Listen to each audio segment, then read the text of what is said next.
काकी वारल्यामुळे ऍक्च्युली आम्ही कुठेच तुम्ही बघाल की आम्ही नाच गाणं नाही काही नाही, पण शेवटी कार्यकर्ते हे सगळ्यांना तुम्ही बघितलं की एवढे जण आम्ही सांगितलं होतं, आज ते कारण सांगावं लागेल की आम्ही कुठेच ममताने सांगितलं मला हार घालू नका, मला काहीच नको. ऍक्च्युली माझी सख्खी काकी ती आता आज 11वा दिवस आहे, परंतु हे कार्यकर्त्यांचा आणि सगळ्या जल्लोषाचा रेटा बघता आदरणीय रामशेठ ठाकूर साहेबांनीच पहिला हार तिला घातला. त्या हाराला तिथे शेवटी सगळ्यांना हे माहित नसल्यामुळे तो हार आदरणीय रामशेठ ठाकूर साहेबांनी सांगितला नाही आज घातलंच पाहिजे. त्याच्यामुळे जे वडिलांसारखे आहेत तर त्या वडील समान त्यांनी आज घातल्यामुळे मग सगळ्यांनीच मग बाकीच्यांना कोणाला नाही म्हणता आलं नाही.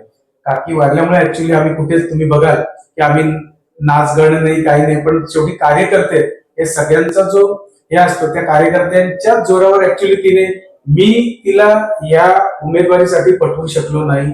जे माझ्या कार्यकर्त्यांनी केलं, कार्यकर्त्यांच्या रेट्यामुळे ती आज उभी राहिलेली हे देखील तुमच्यापुढे सांगावं लागेल. कारण मी एवढे दिवस सांगतोय सगळ्यांना की ममता रेडी होत नाहीये, तुम्हीच आता काय ते बघा.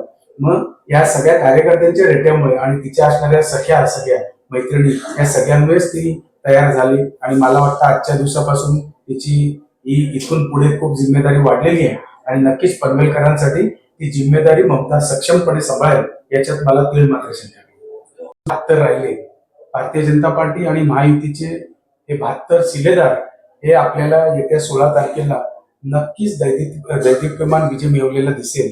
प्रभाग 18 मधून जिथून मी निवडून आलो होतो तिथूनच माझी पत्नी ममता निवडून येणं ही माझ्यासाठी खूप मोठी गोष्ट आहे.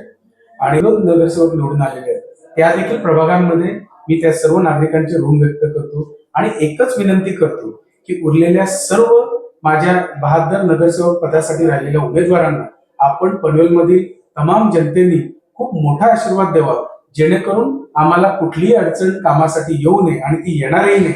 ज्या पद्धतीनं आमदार प्रशांतजी ठाकूर साहेब यांनी कामाचा लावलेला धडाका आणि त्याच्या सोबतच ही सगळी मंडळी आम्ही आहोत आणि खरोखर ज्यांचं नाव आज घेतलं पाहिजे ते आदरणीय रवींद्रजी चव्हाण साहेब जेव्हापासून या महाराष्ट्राचं अध्यक्षपद घेतलंय आणि त्याही पेक्षा आधी हे त्यांची कामाची जी पद्धत आहे ही खूप वाखाणण्याजोगी आहे. आणि खरोखर त्यांच्यानंतरच आदरणीय मुख्यमंत्री देवेंद्रजी फडणवीस साहेब आणि आपल्या इथले खरोखर रायगडचे भाग्य विधाते ज्यांना म्हणतो ते आदरणीय रामशेठ ठाकूर साहेब, माझे वडील सन्माननीय जे म्हात्रे साहेब, आदरणीय प्रशांतजी ठाकूर साहेब, आदरणीय महेशजी बालदी साहेब, विक्रांतजी पाटील साहेब आणि ज्यांचं नाव खरोखर घेतलं पाहिजे, ज्या दोघांनी आम्ही सोबत महापालिकेत काम केलंय ते सभागृह नेते परेशजी ठाकूर आणि त्यावेळी मी असणारा विरोधी पक्षनेता प्रीतम म्हात्रे.